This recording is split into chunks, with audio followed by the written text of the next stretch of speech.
రెండో అంశం ఏంటంటే రాష్ట్రంలో ఒక చాలా చిత్రమైనటువంటి పరిస్థితి వచ్చింది. చంద్రబాబు నాయుడు గారు వచ్చిన తర్వాత అన్ని సిండికేట్లు ఇవాళ అసలు టెండర్లు ఉండవు, కాంపిటీషన్లు ఉండవు, ధరలు మాత్రం వాళ్ళు నిర్ణయిస్తారు. ఆ ధరలకే మనం కొనాలి, లేదు మనం అమ్ముకోవాలన్నా కూడా ఆ ధరలకే మనం అమ్ముకోవాలి. ఇలాంటి ఒక కొత్త పద్ధతిని చంద్రబాబు నాయుడు గారు తీసుకొచ్చారు. సరే, అది ఆయన పాత పద్ధతి ఇంతవరకు 2014 to 19 వరకు చేసినప్పుడు కూడా ఇదే పద్ధతిలో ఆయన చేశారు. చిత్రం ఏంటంటే ఈ రాష్ట్రంలో ఉన్న ప్రైవేట్ డైరీలన్నీ సిండికేట్ అయిపోయినాయి. ఒక్కసారి పాల ఉత్పత్తి ధరలు పెరిగిపోయాయి, రైతుల దగ్గర నుంచి కొనేటటువంటి పాల సేకరణ ధర ఏమో తగ్గిపోయింది. ఇది ఒక సిండికేట్. పాల ఉత్పత్తిదారుల మొత్తం ఈ డైరీ ఫార్మ్స్ అన్నీ కూడా సిండికేట్ అయిపోయి ప్రజల మీద భారాన్ని మోపి అధిక లాభాలు పొందాలనేటువంటి ప్రయత్నం చేస్తుంది. అంతేకాకుండా ఇక ఎడ్యుకేషన్ సంస్థలు చూస్తాం, కాలేజీలన్నీ కూడా మొత్తం సిండికేట్ అయిపోయాయి. ఫీజులు ఒకసారిగా పెరిగిపోయాయి.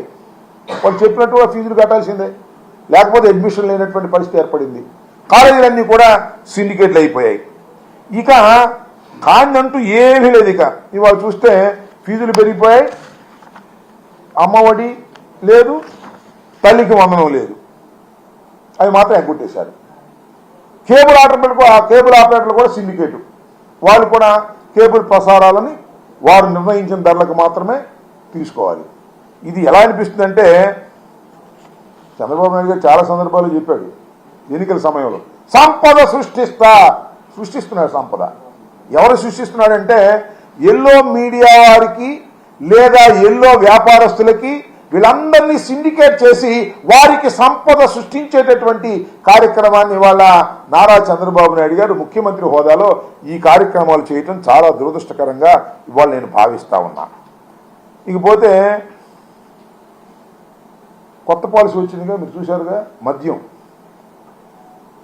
ఇంతకుముందు రిటైల్ షాపులన్నీ కూడా రాష్ట్ర ప్రభుత్వమే రిటైల్ షాపులు పెట్టి ఫిక్స్డ్ రేట్స్ పెట్టి ఫిక్స్డ్ టైమింగ్స్ పెట్టి దానిలో కొంతమందికి ఉపాధి కల్పించి తద్వారా లిక్కర్ అమ్మేటటువంటి కార్యక్రమం చేసి అవుట్లెట్స్ అన్నీ కూడా, రిటైల్ అవుట్లెట్స్ అన్నీ కూడా సక్సెస్ఫుల్గా జరిగాయి. ప్రభుత్వానికి కూడా ఆదాయం వచ్చింది. వాల్యూమ్స్ ఆఫ్ ది లిక్కర్ వాడకం తగ్గింది. అంటే వాడకం తగ్గింది అంటే కన్సంప్షన్ తగ్గింది. అంటే తాగేవాళ్ళు తాగనంత ఇటువరకు అంత విచ్చలవిడిగా తాక్కోకుండా ఉండేటటువంటి ప్రయత్నం చేసి కొంతమేరకు నియంత్రించేటటువంటి కార్యక్రమాన్ని వైఎస్ఆర్ కాంగ్రెస్ పార్టీ అధికారంలో ఉన్నప్పుడు, జగన్మోహన్ రెడ్డి గారు అధికారంలో ఉన్నప్పుడు మేము తీవ్రంగా ప్రయత్నం చేశాం. మేము ప్రయత్నం చేసినప్పుడు చంద్రబాబు నాయుడు గారు చాలా ప్రచారం చేశారు. నాణ్యమైనటువంటి మద్యం దొరకటం లేదు, మద్యం తాగితే చచ్చిపోతున్నారు, మద్యం దౌర్భాగ్యమైన మద్యం ఇస్తున్నారు, మేము వస్తే నాణ్యమైనటువంటి మద్యాన్ని సరఫరా చేస్తాం. ఎంత బాగుంది. చంద్రబాబు నాయుడు గారు నాణ్యమైనటువంటి మద్యాన్ని సప్లై చేస్తామని చెప్పేసి 99 రూపాయలకే క్వార్టర్ అని చెప్పి పెట్టారు. సరే, పాలసీ మార్చేసి అంతా ప్రైవేట్ రంగానికి ఇచ్చేటటువంటి కార్యక్రమం చేశారు. ఇది కొత్తదేం కాదు.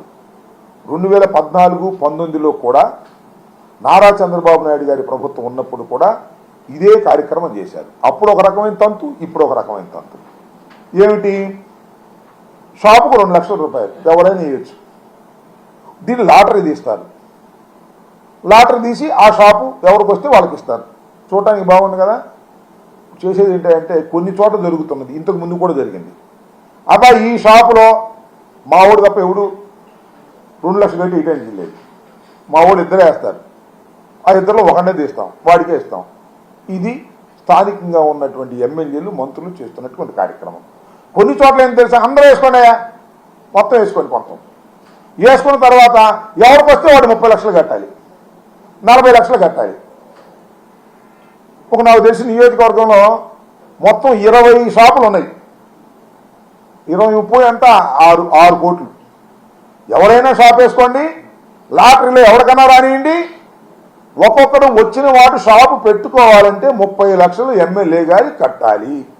కట్టలేదు, ఎట్ట వ్యాపారం చేస్తాడు చూస్తాం. ఎక్సైజ్ సిఏ వెళ్తాడు, ఎక్సైజ్ డీసీ వెళ్తాడు, అది లేదు ఇది లేదు బట్ అయినా అంటారు. వాడేమో ఫీజు కట్టుకోవాలి 60 లక్షలు 70 లక్షలు. వీళ్ళు అడ్డం పడితేనేమో సాగదు. బ్రాందీ వ్యాపారం మనం చిన్నప్పటి నుంచి చూస్తున్నాం. ఎక్సైజ్ డిపార్ట్మెంట్ కోఆపరేట్ చేస్తే తప్ప వాళ్ళు చేయలేరు. వాళ్ళ మీద కేసులు రాసేస్తారు, మూసేస్తారు, షాపుకు సీలేస్తారు. షాపుకు 30 లక్షలు కట్టకపోతే నా నియోజకవర్గంలో ఎవరికి కూడా షాపు దక్కనివ్వను, వ్యాపారం చేసుకొనివ్వను.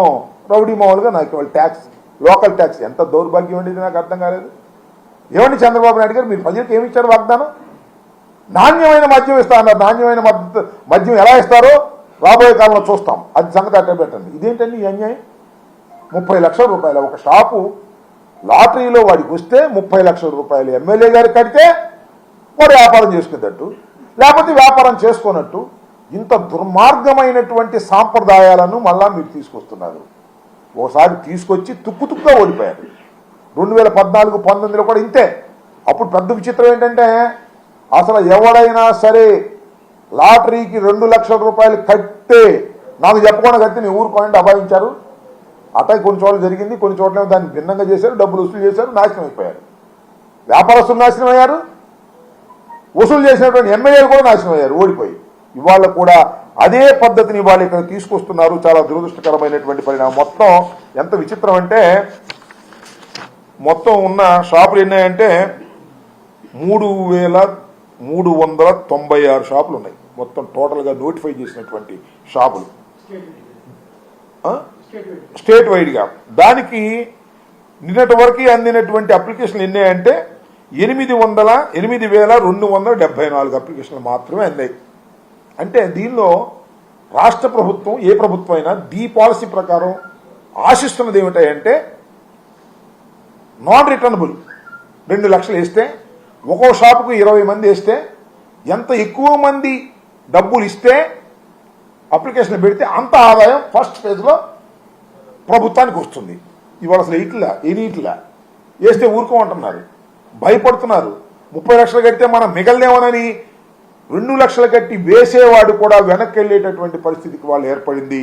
దీనికి కారణం తెలుగుదేశం ప్రభుత్వంలో ఉన్నటువంటి ఎమ్మెల్యేలు, మంత్రులు వీళ్ళందరూ కలిసి ఇలాంటి అరాచకాన్ని సృష్టించేటటువంటి ప్రయత్నం చేస్తున్నారు. నాకు తెలిసినంతవరకు ఇంతవరకు సుమారుగా 991 ఎన్నో షాపులకి 961 షాపులకి నిన్న సాయంత్రం వరకు ఒక్క అప్లికేషన్ కూడా రాలా. సరే ఆ షాప్ బాగోలేదని రాలేదంటే అది వేరే అంశం. భయపడుతున్నారు, స్థానిక ఎమ్మెల్యేలకి భయపడుతున్నారు, స్థానికంగా ఉన్న నాయకత్వానికి భయపడుతున్నారు. 30 లక్షలు అన్నయ్యండి, మాకు 50% వాటా అన్నయ్యండి మేము చెప్పినోడు ఇస్తేనే మీరు షాపులకి కట్టండి ఫీజు, లేకపోతే కట్టొద్దు, వచ్చినా కూడా అంతే ఇవ్వాలి. ఇలాంటి అడకట్టెరలో పెట్టి బ్రాందీ షాపుల వ్యాపారం చేసుకోవాలని ముందుకొస్తున్న వాళ్ళని హింసించేటటువంటి కార్యక్రమం చేసి ప్రభుత్వానికి నష్టం చేసేటటువంటి కార్యక్రమం చేస్తున్నారు. ఇది చంద్రబాబు నాయుడు గారు తెలుసో తెలియదా? 100% తెలుసు. ఆయన తెలియబట్టే ఆయన ద్వారానే లోకేష్ గారి నాయకత్వంలో ఈ కార్యక్రమాలన్నీ జరుగుతున్నాయి. దానికి కారణం ఏంటంటే సంపద సృష్టిస్తున్నారు. ఈ రాష్ట్రంలో సంపద సృష్టిస్తున్నారు. ఎవరికి? తెలుగుదేశం పార్టీ ఎమ్మెల్యేలకి సంపద సృష్టించే కార్యక్రమం చేస్తున్నారు. అదేంటంటే ఇది మంచి ప్రభుత్వం అంట. ఎంత మంచి ప్రభుత్వం అంటే తన మీద పెట్టిన కేసుల్ని అడ్డుగోలుగా తీయించేసుకునేంత మంచి ప్రభుత్వం, బ్రాందీ షాపులకి డబ్బులు వసూలు చేసేటటువంటి మంచి ప్రభుత్వం, నాణ్యమైనది అందించే కార్యక్రమం తర్వాత ఆ మంచి ప్రభుత్వం సంగతి. ఇలాంటి దుర్మార్గమైనటువంటి ఒక కొత్త రకమైనటువంటి సాంప్రదాయాలు తీసుకొచ్చేటటువంటి కార్యక్రమం చేస్తున్నారు. చాలా చోట్ల ఇంతవరకు మద్యం సిండికేట్లుగా ఏర్పడి ప్రభుత్వ ఆదాయాన్ని గండికొట్టడమే కాకుండా తెలుగుదేశం నాయకులకి, ఎమ్మెల్యేలకి, మంత్రులకి లంచాలు ఇచ్చే కార్యక్రమానికి ఇవాళ తెరదీపారు. ఇలాంటి దోపిడీ కార్యక్రమాలు చాలా ఘోరంగా జరుగుతూ ఉన్నాయి. నేను మనవి చేస్తున్నా, జగన్మోహన్ రెడ్డి గారి టైంలో మద్యం పాలసీ బాగోలేదని, మద్యం బాగోలేదని తీవ్రంగా ప్రచారం చేసినటువంటి వీరు ఇవాళ కొత్త మద్యం పాలసీని తీసుకొచ్చి రాష్ట్రంలో ఉన్నటువంటి దోపిడీ కార్యక్రమాన్ని ప్రభుత్వానికి తీసుకెళ్లేటువంటి కార్యక్రమం చేస్తున్నారు. తెలుగుదేశం నాయకులందరూ కూడా పంచుకునేటువంటి కార్యక్రమం చేస్తున్నారు. దీన్ని తీవ్రంగా ఖండిస్తున్నాం. దీనికి ఇప్పటికైనా తెలుగుదేశం నాయకులు కానీ, ముఖ్యమంత్రి గారు కానీ కళ్ళు తెరిచి మీరు సక్రమంగా ప్రవర్తించకపోతే ప్రజా ఆగ్రహానికి లోనవుతారు, గుర్తుపెట్టుకోమని మనవి చేస్తున్నా. చాలా చిత్రం ఏంటంటే 9వ తారీఖు the last date for paying the fees and application. 11వ తారీఖు నేను డ్రా తీస్తారు రాత్రికి. 12వ తారీఖు నుంచి రన్ అవుతుంది. 12వ తారీఖు పొద్దున పెట్టుకోవాలి ఇది షాపు. ఎక్కడ పెట్టుకుంటాడు? ఇప్పుడు నువ్వు నీకో నాకో షాప్ వచ్చింది అనుకో, 11వ తారీఖు ఉదయానికి 11వ తారీఖు రాత్రికి 12కో 1 గంటకో లేకపోతే 8కో తెలిసిద్ది. పొద్దున్నే షాప్ ఓపెన్ చేసుకోవాలంటే అప్పటి నుంచి రన్ అవుతుంది ఫీజు. కనీసం ఒక 4 రోజుల టైం ఎవరా? షాపు చూసుకోవాలి కదా వాడు. ఇదొక కేసు. ఇలా ఒక దుర్మార్గమైన కార్యక్రమాలు ఈ ప్రభుత్వం చేస్తుంది. దీన్ని ప్రజలు ఖండించాలని. కొన్ని షాపులు ఇంతకు ముందే నేను నాకు తెలిసినంతవరకు ఒక మాట చెప్తా.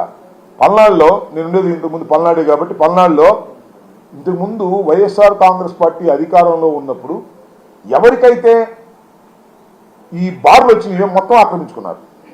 మొత్తం రౌడీజంగా చేసి, అబ్బాయి సుబ్బారావు నీ దగ్గర నీ బారు మావాడు గీకిపోతే నువ్వు ఎట్లా రన్ చేస్తావు చూస్తా అన్నాను.